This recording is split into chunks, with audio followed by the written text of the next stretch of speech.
Imagine you're at a party.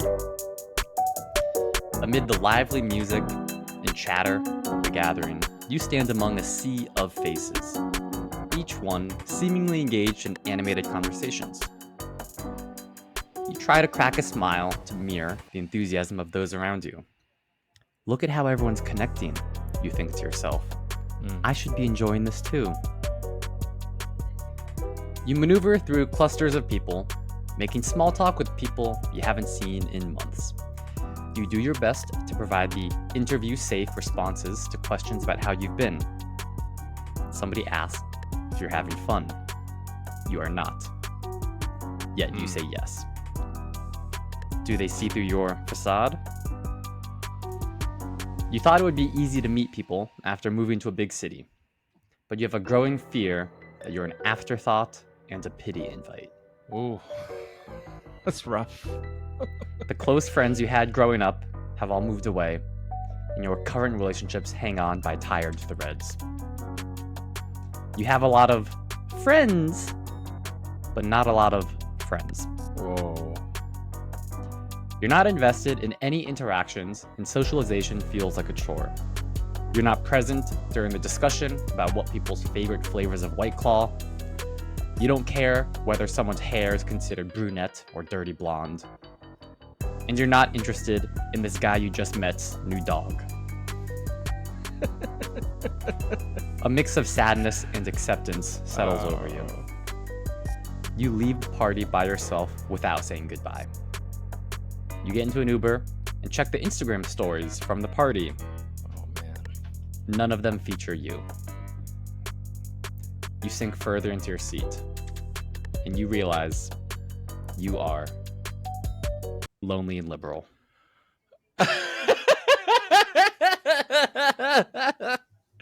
Man, you writing my autobiography, bro?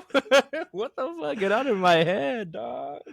Welcome to Psych Papers, a podcast of bad content where we discuss controversial and intriguing psychology studies and conduct our own follow-up research.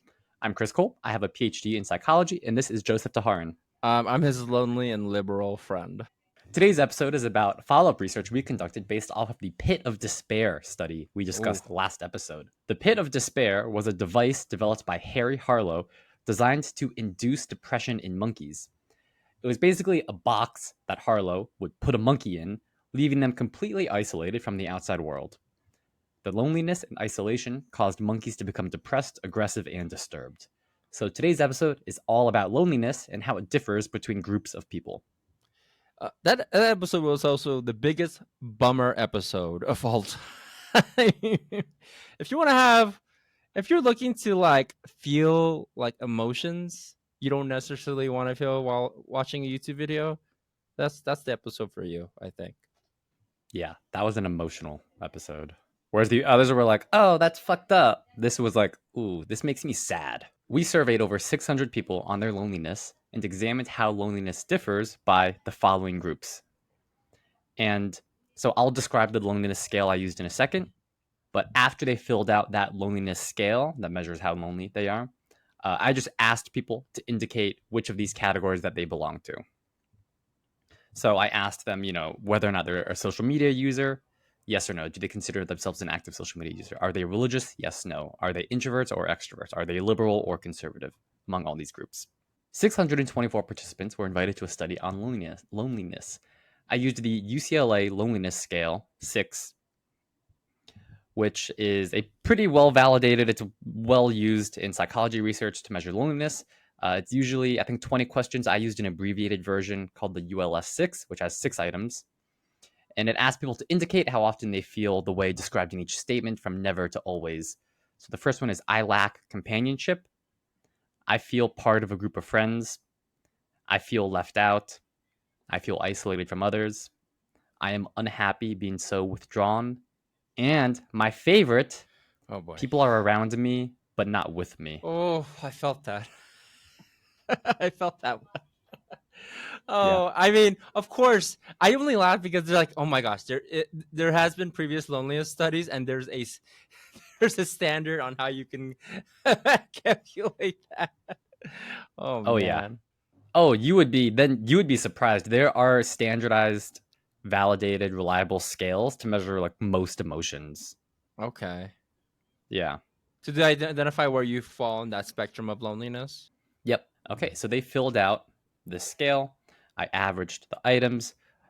Item number 2 is reverse worded, so I had to reverse score that one. And then they filled out the demographics questionnaire. So, what were the results? So, in general, people are moderately lonely. This is just across the board for everyone. Oh man.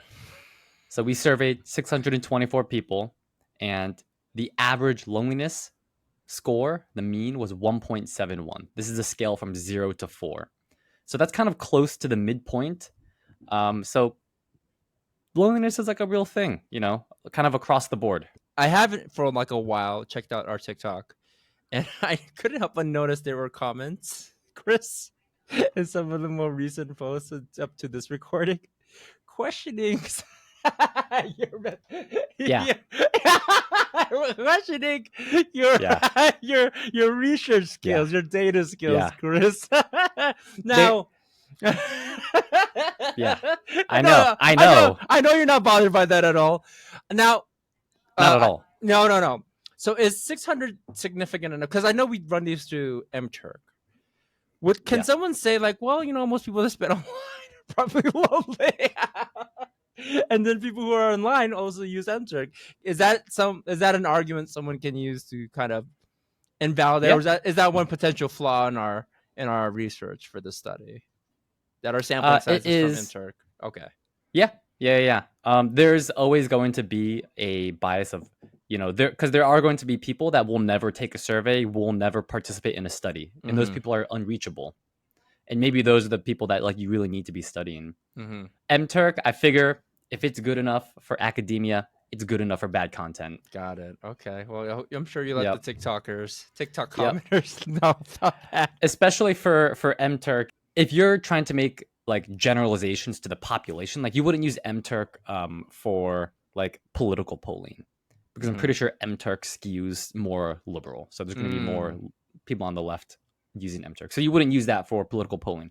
Okay. But if you're using it to compare groups, like loneliness between dog people versus cat people, you can compare the differences between those two groups, because there's Okay. no reason to believe that like dog people or cat people are more or less likely to be on MTurk. Right. Right. Right. Right. Okay. Okay. Yeah. That's fair. Plus, we got 600 people. That's a lot of people for this study. Yes. Especially in the world of academia, that's a large sample size.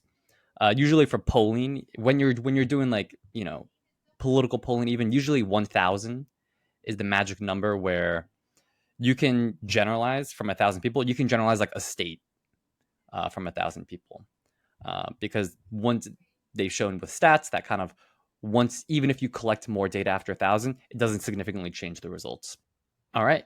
So now on to the results. Yep. From our survey, we found that both men and women are equally lonely. Yep. Whoa. Okay. They're both moderately Okay. lonely. Okay. So we're all We're all lonely, feeling it. lonely little sad boys. Yep. We're all Sad boys feeling and it. sad girls. Well, I guess I Yeah. see in this graph, women are slightly above men, but I guess it's not. It's pretty Yes, close, I but guess. it's non-significant. Yeah. So what that's saying is like these results might have been just the differences might have been due to chance. Mm. If we ran the survey again, maybe that little difference would be flipped. Right. So I guess the one thing you should take away is that it's more or less similar or same. Yeah, but both men and women are a little bit lonely. Oh You know. man. Yeah. From our survey, we found that older people are less lonely than younger people. Interesting. If I would have guessed, I would have guessed older people are lonelier. Now, to be fair, it was a very small effect size, but Okay. it was statistically significant. So what that means is that older people are less lonely than younger people, but only by like a little bit. But that difference is quite real, and there's a high probability that it's real. Okay. This is very surprising And to me. Also not yeah, surprising, I guess. I think some of the reasons might be that older people kind of have more time to establish a social network, and older people may also be more satisfied with the fewer relationships they have. Yeah. Yeah. If I recall correctly from a class, as people get older, generally their number of friends decrease, but those Mm. friendships end up being more meaningful. Like higher quality friendships. Yeah, and I think Okay. older people also feel less of a need for constant interaction. Yeah. So, yeah, whereas younger people might feel a greater need, so they feel less lonely. Yeah, and maybe if you're not in a senior living, home, like younger people probably have more opportunities too to to connect with others. And I wonder, if I'm a younger person, much younger than I am today, like there's that last question, like there's a lot of people around me, but at the same time, no one's near me.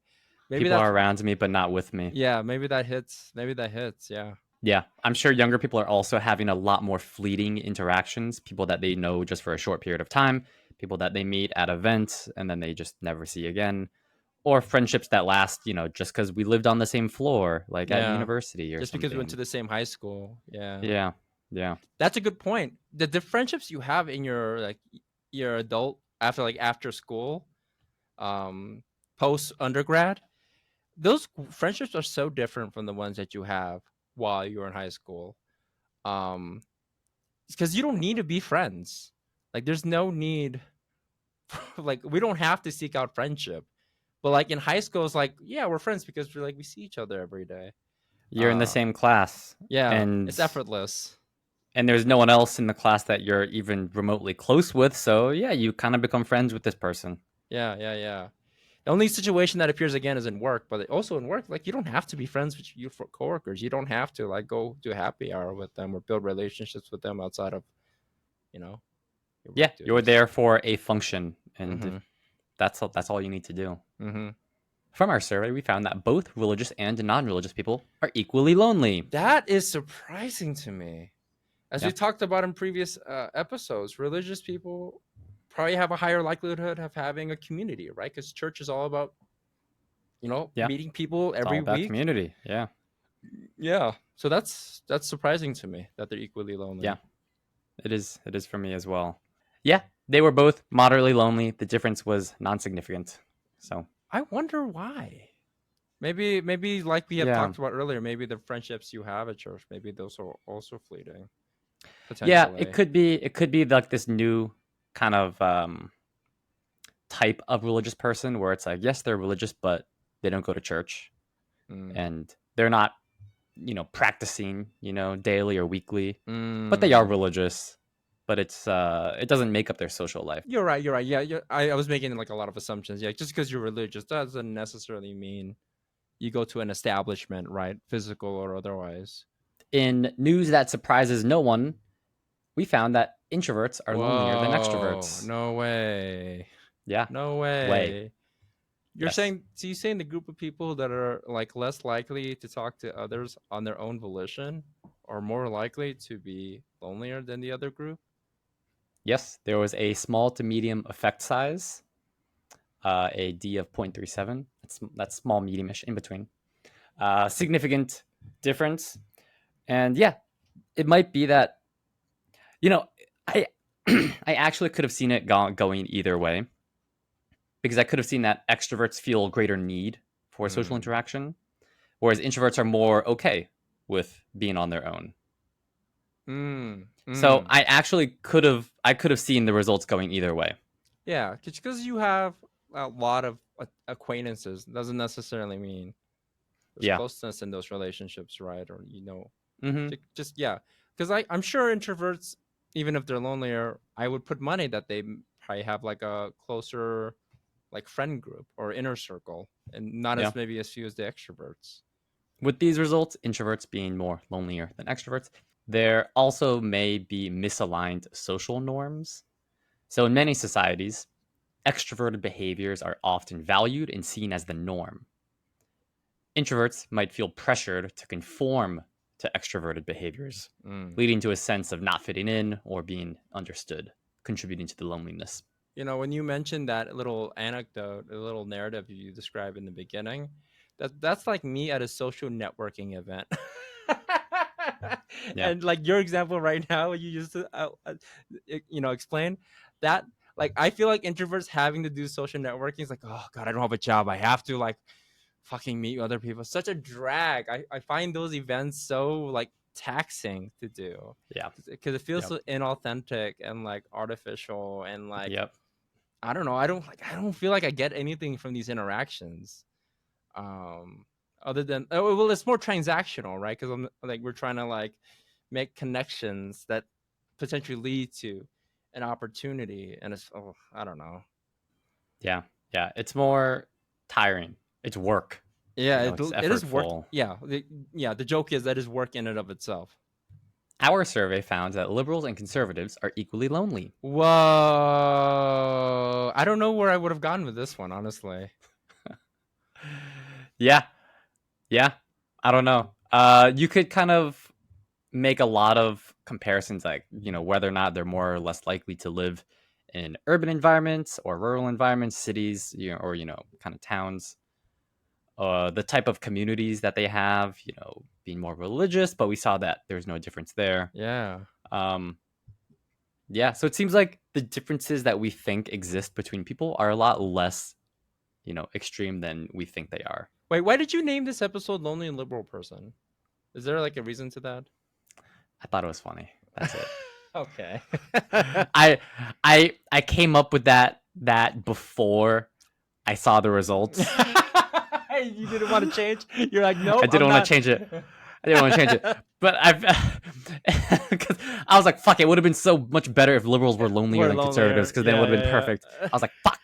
Well, I already came up with it, and I was like, lonely and liberal is like a funny. I like the alliteration. It's funny because also the story. It's about you moving to a big city. Yeah, You guys yeah, are yeah. talking about like drinking White Claws. Yeah, yeah, yeah. You guys are talking about like, oh, I got like a new dog. Like that's like very liberal. It's And like a liberal story. and we're joking that this is something that I had, but certainly somebody's had this experience before. So Yeah, yeah.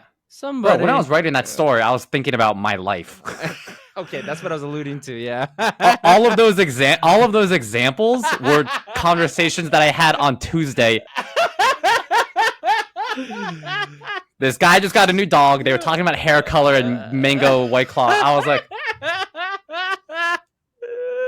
was like the meme of the guy blinking. Peek behind the curtain.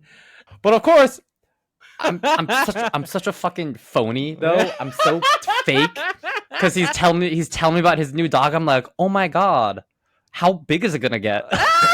You're so good. This is what I love about your career. You're so good at asking questions and having people elaborate on these things that you may or may not care at all. But you always look like you're so invested in these conversations. I admire that. It's like they I mean, I'll be honest, like sometimes they're like mildly interesting, but I Sure, yeah. realize I'm like I want this interaction to be successful, so I'm gonna take this mildly interesting interaction and I'm gonna treat it as if it were like medium to large, Yeah. of like effect interest. And just to be fair, like most conversations start off like that, especially with people you don't know very well, right? You don't Yeah. get into like the deep, real stuff about who you are and what you're about and stuff until like several. I mean, I'm assuming you don't start off every conversation like, well, my father cheated on my mom when I was, it's like you don't start off. You Yeah. don't start off that strong. Yeah. That Small comes talk out. is a gateway to tall talk. Yeah. So like you doing that exercise could lead to something valuable to gain from that. Yeah. Small talk is a necessary evil. You have to Yeah. have it to get to something interesting. You can't Yep. just jump into, The deep stuff. kind of more personal Yeah. or more interesting stuff. Yeah. And also, it's sometimes fun to like learn about something that you didn't know about before. If someone's talking about their work and it's like in a completely different field from your own, it can be sometimes interesting to learn about what that's like. My favorite niche topic to talk about, and I've had this conversation so many times, is people talking to people about their lives as either a PhD student or applying to med school. I find that stuff really interesting. It is so not interesting to most people. I just find the arduous process of applying to grad school, applying to like med school, or even going through the process of that education to be really interesting, mostly because it's like I've had moments where like, oh, maybe I should do that, but nah, it's too much work, so I live vicariously through you. When someone details their experience, like someone told me one medical student told me once that it's a normal experience to apply to like hundreds of places, and like with the understanding that even if you have like a high ranking, MCAT or whatever, there's still not a chance you'll get in. Like there's so many variables, and it's insane. So that's why I love hearing about the stories, because all of it is insane to me. Um, You're like getting off to like this emotional fetish that you have, and I think I you're am. using people to like fulfill it. Yeah, I think I am. It's really fucking sick. You're like, oh, how many did you apply to? Wow, that's a lot. That sounds really hard. Yeah, one person I bet had gone through like a mass after like an attempt of trying, wasn't successful in their attempt, so went back to school for a master's of science, which is Yeah, apparently a thing people yeah, do to improve that's common. their which is insane. That you have to Yeah, get this degree you don't care shit about just to boost whatever appeal you might have on your yep. fucking I resume. I knew someone that did exactly that. She wanted to get into med school, but didn't have the grades or the experience or Yeah, whatever. So she went to like, yeah, it was a 1 year master's program yeah, yeah, that they yeah. took med school classes, tests and all that. And then that was just to further increase the chances of you getting into med school. And I'm like, holy shit, like it's already so expensive to Yeah. do it because it's a full-time master's that you have to do. And Yeah. geez, the Uh, whole process. And everyone in that program was just trying to get into med school. yeah, yeah. All rich parents, because Yeah, they're paying for it. Who's yeah, like, these people are flying out to places, have in-person interviews. Maybe that has changed now because the conversations I was having was pre-pandemic, but man, this is so expensive per yeah, application. The entire cycle, you have to have yeah, money in the can to apply. It's oh a yeah, really a rigged system in order to try to advance yourself. mm-hmm, It is yeah, hilarious, and maybe that's the Schadenfreude in me. As people detail their thing, I'm like, and yes, and why, and how come, and that's where my you're questions like, come in. and in your mind you're like, wow, I would never do that. Yeah, I'm satisfied with my choices. yeah, that's what it is. That's what it is.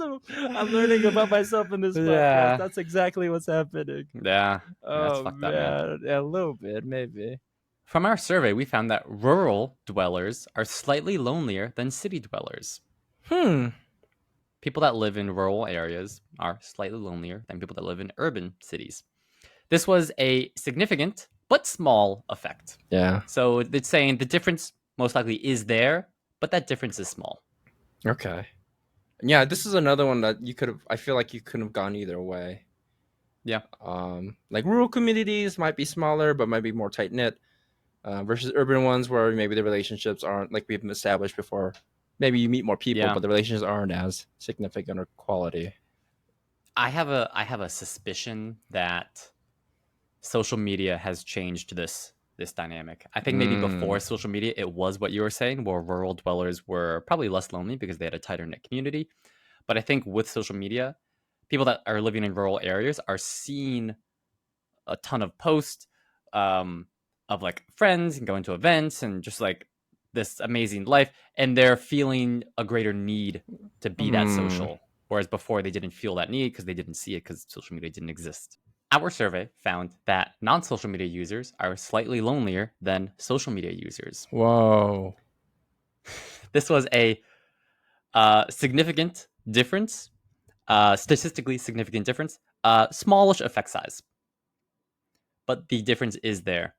So what I think is going on here Please is explain. that I think when you're on social media, you kind of get this like parasocial feeling. And if you feel like you've been excluded or if you feel lonely, you can turn to social media to kind of alleviate those feelings of loneliness. It like weirdly mimics a feeling of a social interaction. If you like watch videos or if you watch, say, a podcast, it can kind of feel like you're almost like weirdly like hanging out with like the podcasters.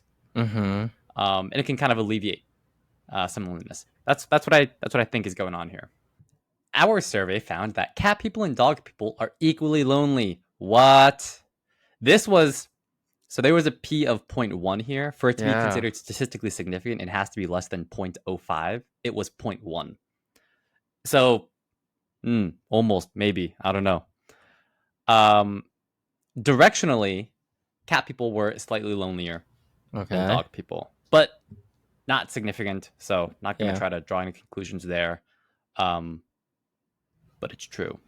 Our survey also found that coffee and tea lovers are equally lonely. Mm. They're both just moderately lonely. You're at a coffee shop by yourself. You could be at a tea shop by yourself. Yeah, tea shops are a thing. Yeah, Doesn't matter what you're drinking. yeah. You're lonely. We're all lonely. Every sip is a lonely sip. Our survey also found that early birds and night owls are equally lonely. Oh Whoa. man. So if you sleep early or you wake up late, wait. Yeah. You if got it. Our survey also found that people who like and dislike pineapple and pizza are also equally lonely. There was what is sometimes referred to as a marginally significant difference. I'm putting that in big air quotes uh-huh. because the p-value is 0.09, which is less than 0.1, which from what I've learned, researchers sometimes try to use this term to try to get away with a non-significant difference, and they're trying to make it sound more significant than it actually Mm. is. Mm. So they say marginally significant, even though that's kind of not a thing, but Mm-hmm. it sounds good. And that's where you get people fudging the data. So, what did we learn from our loneliness survey? Hmm. We learned that most people are somewhat lonely. Man. And you learn that there's not that many differences in loneliness between all these groups of people. The groups that were lonelier were younger people, were slightly lonelier than older people. Introverts were lonelier than extroverts. Rural dwellers were lonelier than urban dwellers, and non social media users were lonelier than social media users. And most of these effects were pretty small, statistically significant, but small. Hmm. So, we're all just kind of lonely. And we're all in the same boat, but we're not together in the same boat. Bad content does research, finds out everyone's having a bad time. That's the conclusion you can walk away Yeah. with, folks. Yeah. The reason why I kind of added these more like fun group differences, like pineapple on pizza versus no pineapple on pizza, I thought you might be asking, like, Chris, like, why the hell would you think there's differences in loneliness between these people? I was like, oh, okay, I know this is kind of like a divisive kind of meme topic, but I was like, if there was a difference that was significant, Why? wouldn't that be interesting? That would be interesting. Because because what that would mean is that there might be some underlying like latent personality trait that pineapple and pizza is tapping into. Yeah. Like the people who say yes pineapple and pizza, they're going against the grain a little bit.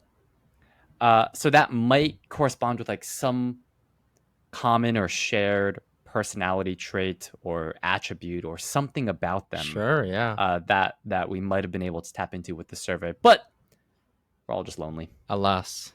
just moderately lonely. Well, someone had to do it. Someone had Yeah. to do it to you. Yep. And the bad content boys are at it again. If you're still listening, thank you so much. We really appreciate you. All right. Bye. Bye.